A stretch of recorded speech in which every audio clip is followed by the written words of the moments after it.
Welcome back to another video. আজকের জার্নিটা একটা ইন্টারন্যাশনাল জার্নি হতে চলেছে।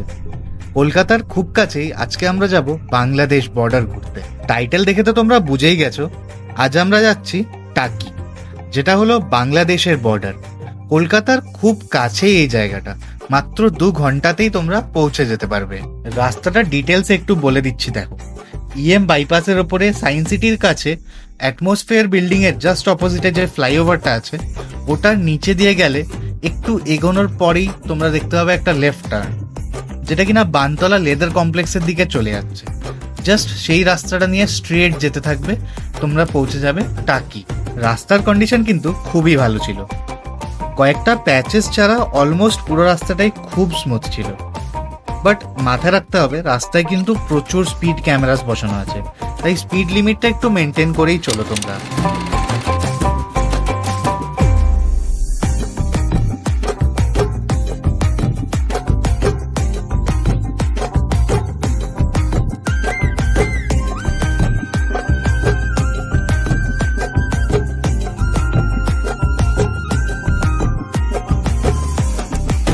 অলমোস্ট 2 আওয়ার্স ড্রাইভের পরে তোমরা এসে পৌঁছাবে টাকি শহরে।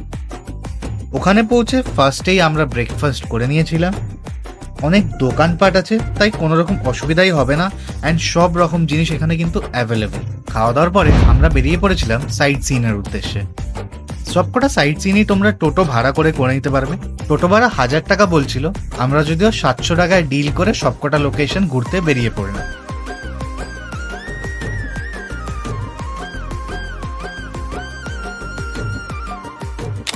ঘুরতে ঘুরতে আমরা এই ইউনিক গাছটা দেখতে পেলাম। এই গাছটার ফুলটা আমি আগে কোনোদিন দেখিনি। এই ফুলটার নাম নাকি নাগলিঙ্গ পুষ্পা, বাট ইংলিশে এটাকে ক্যানন বল বলেই জানা যায়। আমি এটা গুগল করে দেখলাম, এরকম আমি আগে কোনোদিন দেখিনি এত সুন্দর একটা ফুল। এই ফুল গাছটার জাস্ট পাশেই ছিল শঙ্কর রায়চৌধুরীর পুরনো বাড়ি। তার ব্যাপারে তো আমরা সবাই জানি, আলাদা করে কিছু বলার নেই। এই বাড়িটাতেই নাকি গয়নার বাক্স সিনেমার শুটিংও হয়েছিল।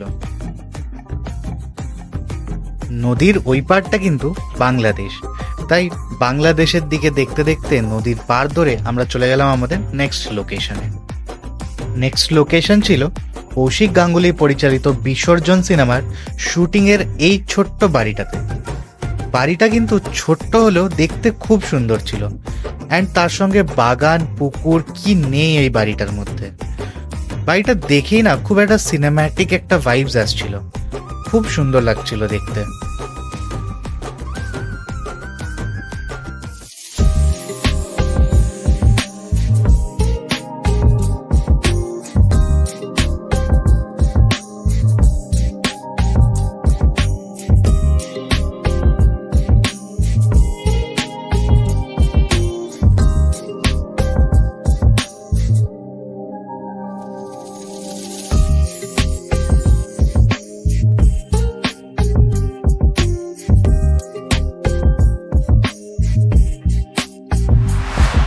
গ্রামের ভেতর দিয়ে এইরকম সরু রাস্তা দিয়ে যেতে কিন্তু খুব ভালো লাগছিল, অ্যান্ড তার সঙ্গে এই চারপাশে সবুজ প্রকৃতি দেখতে আমাদের মনটা জুড়িয়ে যাচ্ছিল একদম।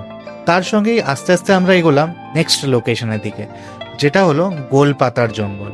তোমাদেরকে একটা কথা বলে রাখি, তোমরা যতজনই যাবে সবার কিন্তু আইডি প্রুফটা ম্যান্ডেটরি এখানে, অ্যান্ড আইডি প্রুফ মানে গভর্নমেন্ট রেজিস্টার্ড আইডি হতে হবে। একটা হার্ড কপি লাগবে, যেটা ওখানে তোমাদের ফার্স্ট লাইন অফ ডিফেন্সে জমা নিয়ে নেবে, অ্যান্ড বাকিদেরগুলো সফট কপি দেখালেও চলবে।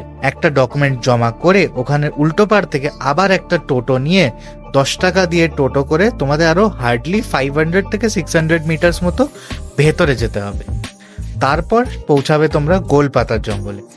গোলপাতার জঙ্গলে পৌঁছে তোমাদের আবার 10 টাকার টিকিট কাটতে হবে, সেই ক্যানাপি একটা ওয়াক আছে সেটা করার জন্য। সেটা দিয়ে তোমরা মিনি সুন্দরবনে এন্টার করে যাবে। মিনি সুন্দরবনটা তোমরা 4-5টা ভালো করে ঘুরে দেখতে পারবে, এবং বিভিন্ন লোকেশন করা আছে, সেখানে তোমরা দাঁড়িয়ে ছবিও তুলতে পারবে। এই জায়গাটা কিন্তু সুন্দরবনেরই একটা পার্ট, তাই অনেকটা জায়গা তোমরা হেঁটে হেঁটে ঘুরতে পারবে, অ্যান্ড একটা জঙ্গলের এক্সপিরিয়েন্স তোমরা করতে পারবে। এটা খুব থ্রিলিং ভাব আছে কিন্তু এই জায়গাটার মধ্যে। এই যে ফলটা তোমরা দেখতে পাচ্ছ, এটা হলো আসল গোলপাতা গাছের ফল। এখানে অনেক জায়গাতেই দেখা যাচ্ছিল, যদিও এটা খুব ইউনিক, এটা কিন্তু সব জায়গাতে পাওয়াও যায় না, দেখাও যায় না। কিছুটা এগিয়ে আসতেই এইরকম তোমরা একটা শেড দেখতে পাবে, যেখানে অনেক বসার জায়গা করা আছে, মিনি সুন্দরবনের ব্যাপারে কিছু জিনিস লেখা আছে, অ্যান্ড কিছু ওয়াশরুমসও করা আছে। এখান থেকে দুটো রাস্তা চলে যাচ্ছে, একটা হলো রিভার সাইড যেটা এই দিকে চলে যাচ্ছে, অ্যান্ড তারপরে এই পাশটাতে একটা আছে যেটা হলো টাওয়ার সাইড। এখানে একটা টাওয়ার করা আছে, তো এদিকে আমরা একটু টাওয়ারটা আগে এক্সপ্লোর করে আসবো, তারপর আমরা রিভার সাইডটাতেও যাব। এই টাওয়ারের দিকে যেতেই একটা এরকম ছোট্ট ক্যান্টিন করা আছে, যেখানে তোমরা টুকটাক স্ন্যাক্স কিছু পেয়ে যেতে পারো। যদি তোমাদের কিছু মনে হয় তোমরা কিছু এখানে টাওয়ারের ওপর গিয়ে খেতেও পারো।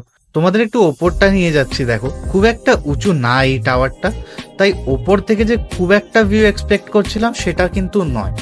বাট চারপাশের একটা ক্যানাপি ভিউ তোমরা পেয়ে যাবে, কারণ চারপাশে পুরোটাই জঙ্গলে ঘেরা। তো ওপরের ভিউ থেকে একটা তোমরা জঙ্গলকে দেখতে পারবে, অ্যান্ড অনেক পাখি অ্যান্ড অল থাকে শীতকালে। তোমরা যদি শীতকালে আসো তাহলে এখান থেকে তোমরা পাখিদেরও অবজার্ভ করতে পারবে।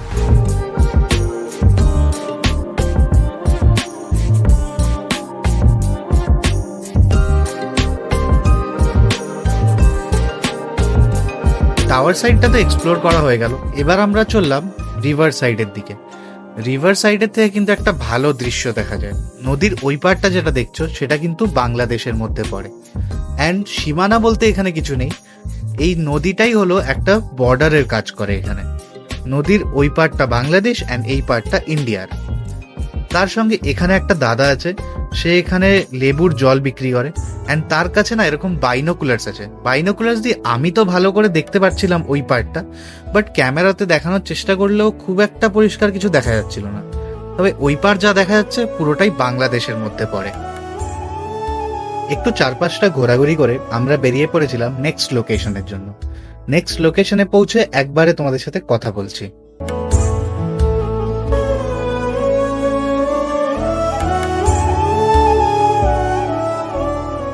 নেক্সট লোকেশনে আমরা টাকি ছেড়ে ডাইরেক্ট মালদ্বীপস চলে গেছিলাম। হ্যাঁ, এটা হচ্ছে সেই টাকির ভাইরাল মালদ্বীপস রিসর্ট। এখানে ঢুকতে হলে 10 টাকা দিয়ে টিকিট কেটে তোমাদের ঢুকতে হয়, অ্যান্ড ভেতরটাতে আমি বলবো না সেরকম কিছু আছে, বিকজ বাচ্চা থাকলে তোমাদের সাথে হয়তো একটু এনজয় করতে পারবে। ভেতরে একটা সুন্দর পার্ক করা আছে, অ্যান্ড এই যে ব্রিজটার ডান পাশে তোমরা দেখতে পাচ্ছ ছোট ছোট কটেজেস টাইপ অফ করা আছে, এই কটেজেসগুলোই হচ্ছে ওদের মালদ্বীপস ভিলা। তোমরা যদি চাও তাহলে এখানে একটা রাত স্পেন্ড করতেই পারো, যেহেতু আমাদের সাথে বাচ্চা কাচ্চা থাকে তাহলে তারা খুব ভালোভাবে এনজয় করতে পারবে, অর এলস এটা নট রেকমেন্ডেড। এর পরের লোকেশনটা কিন্তু আমার ফেভারিট ছিল, আশা করি তোমাদেরও খুব ভালো লাগবে। এটা হলো 400 বছরের পুরনো একটা দুর্গার দালান। এখানে এখনো নিয়ম করে প্রত্যেক বছর দুর্গাপুজো কিন্তু হয়। আমি চারপাশটা তোমাদের ভালো করে ঘুরিয়ে দেখাচ্ছি, তোমরাও একটু ভালো করে দেখে নাও।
আরেকটা ইন্টারেস্টিং জিনিস ছিল এই জায়গাটা, এটা হলো সেই 400 বছরের পুরনো একটা টানেল, যেটা দিয়ে নাকি আগেকার দিনের লোকেরা নদীর ঘাট অব্দি যেতে পারতো, অ্যান্ড সেখান থেকে বাংলাদেশ চলে যেতে পারতো নদী পার করে।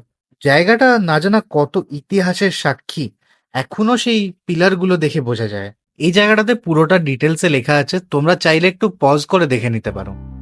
এর পরের জায়গাটাও কিন্তু খুব ইন্টারেস্টিং ছিল, অনেকটা দেখে দুর্গাপুজোর প্যান্ডেল বা সিনেমার সেট লাগছে না? হ্যাঁ, এখানে প্রচুর সিনেমার শুটিং হয়েছে, বাট এটা কিন্তু অ্যাকচুয়াল টাকির রাজবাড়ি। এই জায়গাটার কিছু বলার নেই, খুব সুন্দর ছিল। অ্যান্ড দুর্গা দালান, ভেতরের করিডোর সবকিছু তোমরা ঘুরে দেখতে পারবে। সো আমিও তোমাদের ভালো করে ঘুরিয়ে দেখাচ্ছি, তোমরা জাস্ট সেটা একটু এনজয় করে নাও।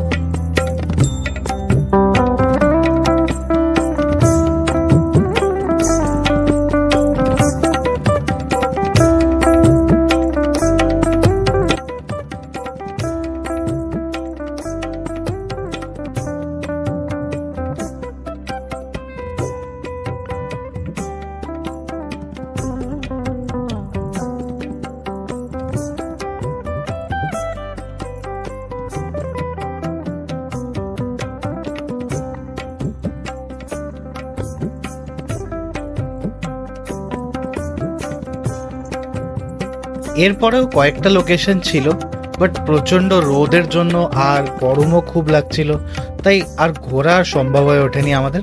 আমরা টোটো করে একদম মেন পয়েন্টে আমরা ফেরত চলে যাই। আবার তোমরা চাইলে নদীর ওপরে বোটিংও করতে পারবে, অ্যান্ড সেখান থেকে তোমরা বাংলাদেশ বর্ডারকে আরো কাছ থেকে দেখতে পারবে। বাট আমরা যে সময় গেছিলাম তখন নদীতে ভাটা চলছিল, তাই বোটিং যদিও হচ্ছিল, বাট আমরা করলাম না রোদ গরমের জন্য। তোমরা চাইলে এই এক্সপিরিয়েন্সটাও করে নিতে পারো। এবার আসি আমার ফেভারিট পার্টে, কিছু অনেস্ট ওপিনিয়ন্স জায়গাটাকে নিয়ে। জায়গাটা অনেস্টলি খুব সুন্দর ছিল, গ্রামীণ এলাকা, গ্রামের চারপাশে ঘুরতে তোমাদের খুব ভালো লাগবে। নদীতে চাইলে তোমরা বোটিংও করতে পারো, অ্যান্ড না হলে তোমরা এরকম জায়গায় নদীর পাড়ে বসেও টাইম স্পেন্ড করতে পারো। বাট একটা রেকমেন্ডেশন আমি দিতে পারি, এই সময়টায় না গিয়ে তোমরা যদি একটু শীতকালে যাও তাহলে হয়তো তোমরা আরেকটু বেশি এনজয় করতে পারবে। আর মালদ্বীপস রিসর্টের ব্যাপারে আমি একটা কথা বলতে চাই, এটাকে তোমরা চাইলে অ্যাভয়েড করতেই পারো, খুব একটা বেশি কিছু দেখার মতো কিন্তু এখানে ছিল না। দোকানপাটের কোনো অভাব নেই, তাই সব রকম জিনিসই এখানে কিনতে পাওয়া যায়। তোমরা যদি এখানে নাইট স্টেও করো তাহলে তোমাদের কোনো অসুবিধা হবে না। Hotels and on enough available, তো বুকিং করে যাওয়ারও কোনো প্রয়োজন নেই, তোমরা ঠিক পেয়ে যাবে। টোটোওয়ালাদের জন্য টোটো স্ট্যান্ড করা আছে, তোমরা সেখান থেকে ঘুরতে যাওয়ার জন্য টোটোও পেয়ে যাবে। একটু আধটু বার্গেনিং তোমরা তোমাদের মতো করে নিতেই পারো। ওভারঅল জায়গাটা কিন্তু হাইলি রেকমেন্ডেড।